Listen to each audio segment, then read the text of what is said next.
한 목소리로 함께 봉독하시겠습니다. 야훼 하나님이 이르시되 사람이 혼자 사는 것이 좋지 아니하니 내가 그를 위하여 돕는 배필을 지으리라 하시니라. 야훼 하나님이 흙으로 각종 들짐승과 공중의 각종 새를 지으시고 아담이 무엇이라고 부르나 보시려고 그것들을 그에게로 이끌어 가시니 아담이 각 생물을 부르는 것이 곧 그 이름이 되었더라. 아담이 모든 가축과 공중의 새와 들의 모든 짐승에게 이름을 주니라. 아담이 돕는 배필이 없으므로 야훼 하나님이 아담을 깊이 잠들게 하시니 잠들매 그가 그 갈빗대 하나를 취하고 살로 대신 채우시고 야훼 하나님이 아담에게서 취하신 그 갈빗대로 여자를 만드시고 그를 아담에게로 이끌어 오시니 아담이 이르되 이는 내 뼈 중에 뼈요 살 중에 살이라. 이것을 남자에게서 취하였은즉 여자라 부르리라 하니라. 이러므로 남자가 부모를 떠나 그의 아내와 합하여 둘이 한 몸을 이룰지로다. 아담과 그의 아내 두 사람이 벌거벗었으나 부끄러워하지 아니하니라. 아멘. 네, 오늘은 가와 만사성 첫 번째 시간인데요. 저는 오늘 본문 말씀을 통해서 결혼의 시작이라는 제목으로 함께 은혜를 나누고자 합니다. 가와 만사성은 명심보감에 나오는 고사성어로 가정이 화목하면 모든 일을 이룰 수 있다는 뜻입니다. 명심보감은 고려시대 충렬왕 때에 중국의 고전들을 엮어서 편찬한 책입니다. 명심보감에 가와 만사성이 나오는 것을 보면 가정은 아주 오래된 옛날부터 중요시되어 왔던 것을 알 수 있습니다. 가정은 사회를 구성하는 가장 작은 단위이기 때문에 가정부터 건강해야 지역사회와 나라도 건강할 수 있습니다. 우리 교회도 마찬가지로 가정들이 건강해야 교회가 건강할 수 있습니다. 저는 이번 주부터 가와 만사성이라는 시리즈 설교를 통해서 성경적인 가정관에 대해서 함께 살펴보려 합니다. 이 말씀을 들으시는 대부분의 성도님들은 가정을 꾸리신 지 이미 오래되신 분들이 많으십니다. 이미 잘하고 계시지만 우리가 말씀을 통해서 우리의 가정들을 더 깊게 돌아보며 하나님이 기뻐하시는 가정의 모습을 더욱 회복할 수 있게 될 것입니다. 또한 가정을 지키기 갈수록 힘들어지는 이러한 시대 가운데 우리의 자녀들과 또 우리의 손주들이 가정을 잘 지키기 위해 우리가 하나님의 뜻대로 그들의 가정들을 위해 기도하며 또 하나님이 뜻이 어디에 있는지 우리가 성경적으로 조언도 해줄 수 있을 것입니다. 성경의 시작인 창세기에서 실제로 세상을 창조하시는 그 창세의 내용은 사실 2장밖에 되지 않습니다. 나머지는 하나님이 가족을 창조하시고 그 후손들을 다루시는 창가족의 내용입니다. 하나님은 이스라엘이라는 하나님의 나라를 다루기에 앞서서 아담의 가정과 그 가문의 이야기를 통해서 그 가정들을 세워나가시며 그 건강한 가정들을 기반으로 해서 이제 이스라엘이라는 나라가 세워집니다. 마찬가지로 이 사회도 전체로 볼 수 있겠지만 사실은 그 작은 구성인 가정부터 건강해야 사회도 또 우리의 교회도 건강해질 수 있습니다. 사실 하나님의 마음은 가정에 있습니다. 한 사람에 있습니다. 그 가정이 거룩하고 건강할 때에 거기에서 나오는 믿음의 후사들, 그 한 사람을 통해서 하나님이 하시려는 그 사명들을 감당하게 되고 시대를 살릴 수 있게 되기 때문입니다. 오늘날 가정은 많은 위기를 겪고 있습니다. 그 위기의 시작은 결혼이라는 그 가정의 시작을 첫 단추부터 잘못 끼웠기 때문인 경우가 많이 있습니다. 사람들은 결혼이 하나님과 상관없다고 생각하며 두 남녀 간의 감정적인 사랑만을 앞세우고 또 세상적인 조건들만을 따져가며 자신들의 행복을 위해 결혼합니다. 그런데 막상 결혼하고 나면 영원할 것 같던 그 사랑도 어느 순간 식어버리고 세상적인 조건들도 변하게 되고 또 거기에 만족하지 못하게 되면서 추구했던 행복은 어느새 멀리 달아나 버립니다. 하지만 본문을 보면 결혼은 하나님이 짝지어 주시고 또 하나님이 주례를 서시며 또 하나님이 둘의 결혼 즉 성혼을 선포하시는 것을 볼 수 있습니다. 즉 결혼의 주인공은 신부도 아니며 신랑도 아니며 오직 하나님이신 것을 알 수 있습니다. 그러다 보니 결혼의 목적도 신랑과 신부의 관계에 초점을 둔 행복이 아니라 하나님과 신랑과 신부의 그 관계에 초점을 둔 거룩이 되어야 합니다. 그렇게 거룩이 결혼의 목적이 될 때 하나님은 행복을 따라오게 하십니다. 먼저 하나님은 결혼할 배우자를 하나님이 친히 준비시켜 주십니다. 본문 18절 말씀 우리 함께 읽겠습니다. 야훼 하나님이 이르시되 사람이 혼자 사는 것이 좋지 아니하니 내가 그를 위하여 돕는 배필을 지으리라 하시니라. 하나님은 천지를 창조하실 때마다 보시기에 좋았다라고 기뻐하셨습니다. 그런데 아담을 창조하셨을 때, 그 아담이 혼자 있을 때 하나님이 유일하게 좋지 않다라고 말씀하셨습니다. 여기서 좋지 않다의 의미는 아직 인간의 창조가 마무리되지 않았다는 것을 의미합니다. 왜냐하면 우리 인간은 하나님의 형상을 따라 지음받았기 때문입니다. 창세기 1장 26절 말씀 함께 읽겠습니다. 하나님이 이르시되 우리의 형상을 따라 우리의 모양대로 우리가 사람을 만들고 그들로 바다의 물고기와 하늘의 새와 가축과 온 땅과 땅에 기는 모든 것을 다스리게 하자 하시고, 하나님은 하나님의 형상을 따라 사람을 만드셨는데 그 하나님은 우리 삼위일체로 존재하십니다. 즉 아담 혼자만을 창조하셨을 때는 아직 우리가 되지 않았기 때문에, 공동체가 만들어지지 않았기 때문에, 그 창조가 완성되지 않았기 때문에 보시기에 좋지 않았다, 이러한 표현을 하십니다. 인간에게 공동체가 필요한 이유는 인간은 스스로 도울 수 없는 연약한 존재이고 또 스스로를 돌아볼 수 없을 만큼 교만하며 악한 존재이기 때문입니다. 즉 누군가의 도움이 항상 필요합니다. 창세기 2장 20절에서 22절 말씀 우리 함께 읽겠습니다. 아담이 모든 가축과 공중의 새와 들의 모든 짐승에게 이름을 주니라. 아담이 돕는 배필이 없으므로 야훼 하나님이 아담을 깊이 잠들게 하시니 잠들매 그가 그 갈빗대 하나를 취하고 살로 대신 채우시고, 야훼 하나님이 아담에게서 취하신 그 갈빗대로 여자를 만드시고 그를 아담에게로 이끌어 오시니. 여기에서 돕는 배필은 히브리어로 에제르인데 구약 성경에서 총 36번이 나옵니다. 이 중에 35번은 하나님이 우리 인간을 도우실 때 쓰였습니다. 즉 구원에 쓰였던 단어입니다. 하지만 창세기 2장에서 인간에게 딱 한 번 쓰였는데 그게 바로 하와가 아담을 도울 때 쓰였습니다. 즉 인간은 하나님이 만드신 결혼이라는 제도를 통해서 서로의 불완전함을 채워주는 존재가 되어야 됩니다. 서로의 구원을 위해 서로 돕는 존재가 되어야 됩니다. 여기 계신 많은 성도님들도 아마 두 분 중에 한 분이 먼저 예수님을 믿으시고 또 다른 배우자를 위해서 많이 기도하시고 또 전도하신 경우가 대부분일 것입니다. 그만큼 우리 돕는 배필이라는 의미는 그 구원을, 하나님의 직접 하시는 그 구원을 우리 인간으로서 배우자가 도울 수 있음을 의미합니다. 가정 안에서 배우자의 역할이 그만큼 중요합니다. 특별히 우리의 배우자는 우리 상대방을 영적으로 또 혼적으로 육적으로 잘 도울 수 있어야 됩니다. 영적으로 기도해주며 또 아직 불신자라면 전도해서 함께 예배드리며 또 봉사할 수 있는, 즉 그리스도의 몸을 세우는 일꾼으로 세울 수 있도록 잘 도와줘야 됩니다. 또 혼적으로는 위로해주고 또 격려해주며 또 그 말들을 들어주며 대화하며 공감해줘야 됩니다. 또 육적으로는 우리 아내분들은 남편에게 어떤 걸 가장 잘해줄 수 있죠? 남편이 가장 좋아하는 것, 단순하잖아요. 남자들이 밥을 맛있게 차려주면 남자들이 좋아하죠. 그러면 이제 남자들은 기뻐서 이제 아내의 그러한 집안일들을 또 많이 도와주겠죠. 가끔 성도님들을 뵐 때 이제 키우시는 강아지나 고양이가 남편보다 낫다 이런 말을 이제 농담처럼 하시는 경우가 있는데, 하나님은 그 혼자 사는 아담에게 강아지나 고양이를 주신 것이 아니라 또 친한 친구를 주신 것이 아니라 그 하와라는 배우자를 주심으로써 그 잘 돕는 배필이 될 수 있게 하셨습니다. 아담이 하와를 돕는 배필로 받았던 그 때도 중요한데요. 아담이 하나님이 맡겨주신 사명을 따라서 동물들에게 이름을 붙여줄 때에 아담은 하나님에게서 하와를 받게 됩니다.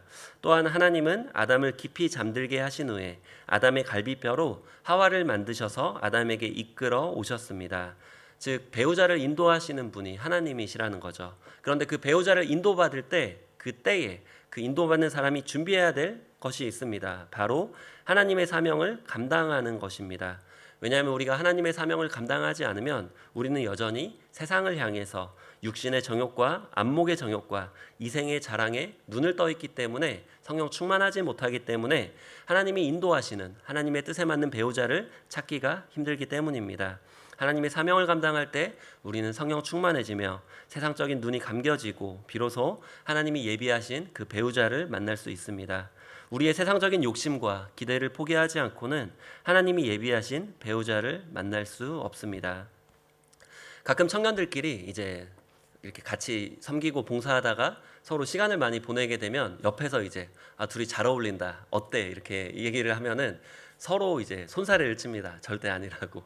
근데 그 아니라는 이유가 하나님의 뜻이 아니기 때문이 아니라 내가 생각하고 내가 그 기대하고 있는 세상적인 욕심과 다르기 때문에 아니라고 하는 경우가 많이 있습니다. 우리 성도님들 중에도 자녀들이 이제 배우자를 찾아올 때에 믿음은 좋지만 그 외의 것들이 좋지 않은 배우자를 데려왔을 때 때때로 실망하는 경우가 있을 것입니다. 하지만 저도 결혼 생활을 하다 보니까 믿음 한 가지만 준비되면 나머지는 하나님이 다 채워주시는 것을 경험하게 됩니다.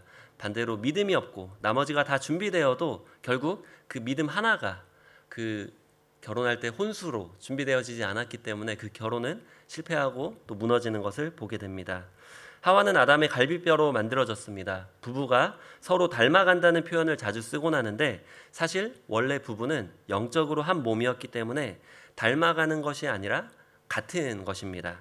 좋은 배우자를 만나고 싶어하는 청년들에게 저는 항상 먼저 좋은 사람이 되라고 말합니다. 믿음의 배우자를 만나고 싶어하는 청년들에게는 먼저 믿음의 사람이 되라고 말합니다. 왜냐하면 먼저 좋은 사람이 되어야 좋은 사람을 찾을 수 있는 눈이 생기고 또 좋은 사람을 만날 수 있기 때문입니다. 즉 하와는 아담의 갈비뼈로 만들어졌기 때문에 딱 아담의 수준일 수밖에 없습니다. 하와가 사탄에게 속아서 먼저 선악과를 먹고 아담에게 건넸지만 하나님이 선악과를 먹지 말라고 명령하셨던 그 말씀을 잊고 아담도 선악과를 먹었습니다. 결국 선악과를 먼저 먹고 건넨 하와나 그 하와의 그런 요청에 따라 선악과를 먹은 아담 둘 다 믿음의 수준이 비슷했기 때문에 하나가 되었던 것입니다. 저도 아내와 연애를 시작할 때는 아직 신학을 하기 전이었는데 나름 교회 오빠로서 이제 괜찮다고 생각했었습니다. 이 정도면 괜찮지. 당시 여자친구였던 아내를 보면서 번호표를 뽑고 기다리는 사람들도 많은데 참 운이 좋다, 복을 많이 받았다 이렇게 생각을 했었어요. 그런데 결혼하자마자 말만 꺼내면 싸움이 되는 거예요. 너무나 생각이 다르고 너무나 가치관이 다르기 때문에 서로 믿음만을 보고 결혼을 했지만 너무나 생각이 달라서 항상 싸웠어요.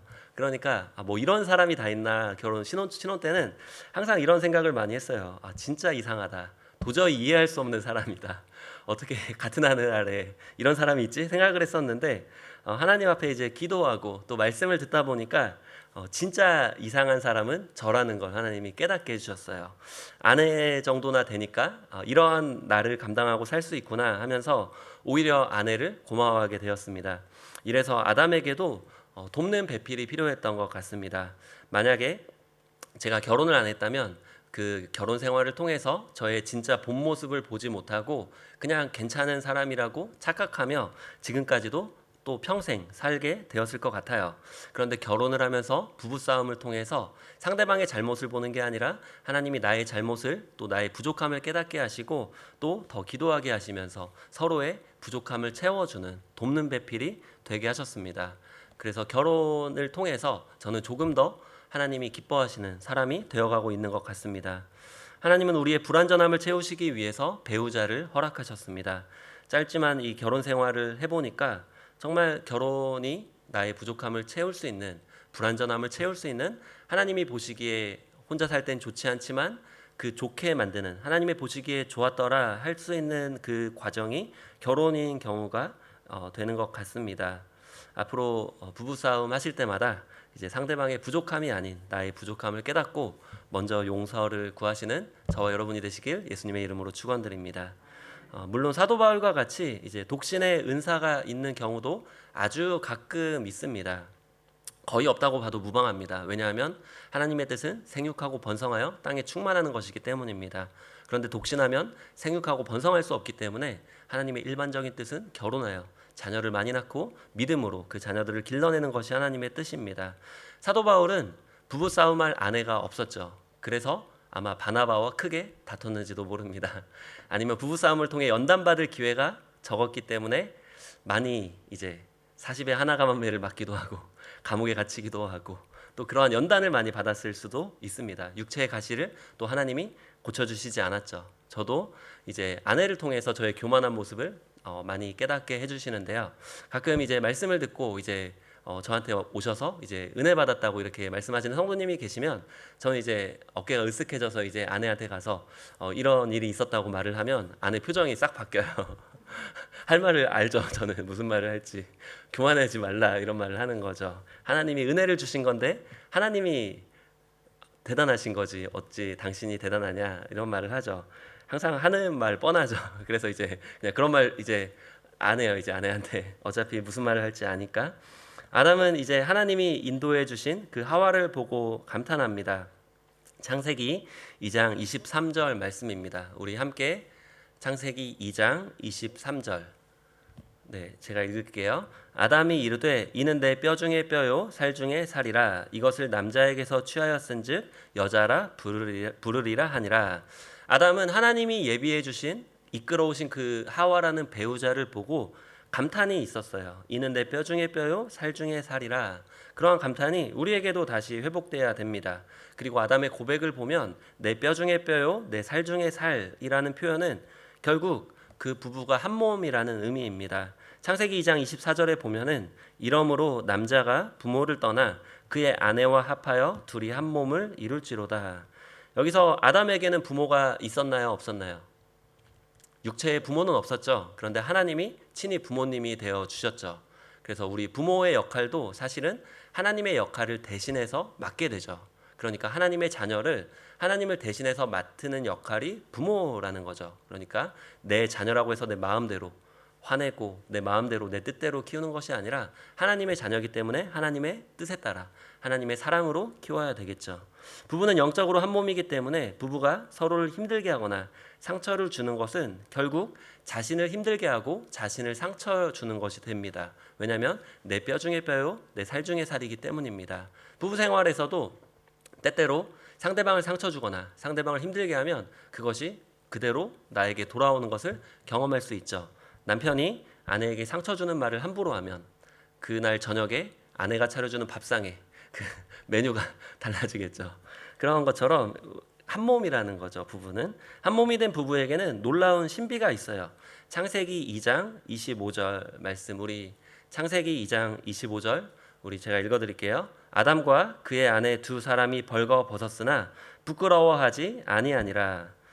두 사람이 벌거 벗었는데 부끄러워하지 않게 되죠. 이것은 당시 아직 죄가 들어오지 않았기 때문이기도 하지만 부부 사이에서는 서로의 허물과 약점이 서로에게 감추거나 막 포장해야 될 그러한 것들이 아니라는 거죠. 우리가 세상 사람들을 만날 때는 어떻죠? 내 약점이 조금이라도 드러나면 또 내 허점이 드러나면 상대방이 나를 싫어할까?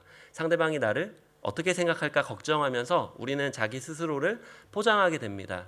저도 결혼을 하면서 가장 좋은 것 중에 하나는 아내에게 저를 더 이상 포장할 필요가 없다는 거죠. 포장할 수도 없죠.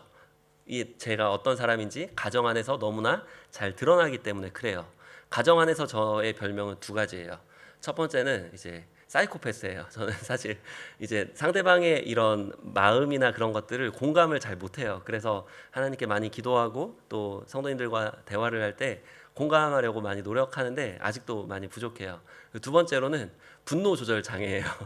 굉장히 가끔씩 이렇게 확 올라오는 그러한 다혈질적인 성향이 제 안에 있어요. 그래서 아내가 붙여주는 별명이 이제 두 가지인데 밖에서는 잘 모르죠. 그리고 밖에서는 제가 더 조심하죠. 사역자이기 때문에 더 본을 보이려고 노력하지만 가정에서는 의도하지 않게 또 때때로는 이제 그냥 마음을 놓고 의도하는 채로 그런 모습들이 나타나게 되는데 사실 그러한 모습이 벌거벗었으나 부끄러워하지 않는 모습이 되는 거죠. 그럼에도 불구하고 나를 사랑할 수 있는 배우자가 있기 때문에 또 그러한 약점을 보였을 때 나를 위해 중보해주는 배우자가 있기 때문에 또 그러한 모습도 위로해주는 또 다시 격려해주는 배우자가 있기 때문에 벌거벗었으나 부끄러워하지 않는 모습이 되는 거죠. 요즘에 젊은 사람들은 많은 핑계를 대면서 혼자 사는 게 편하다라는 말을 하죠. 당연히 혼자가 편하긴 하죠. 하지만 혼자서는 완전할 수는 없습니다. 하나님이 원하시는 것은 보시기에 좋을 정도로 완전한 모습을 갖추는 것입니다.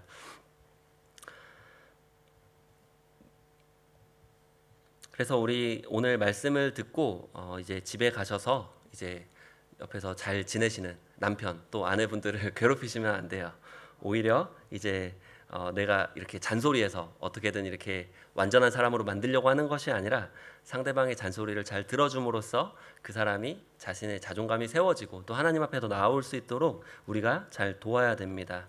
결혼은 신비입니다. 하나님의 작품입니다. 아주 특별한 경우를 제외하고는 절대 사람이 나눌 수 없는 것이 결혼입니다.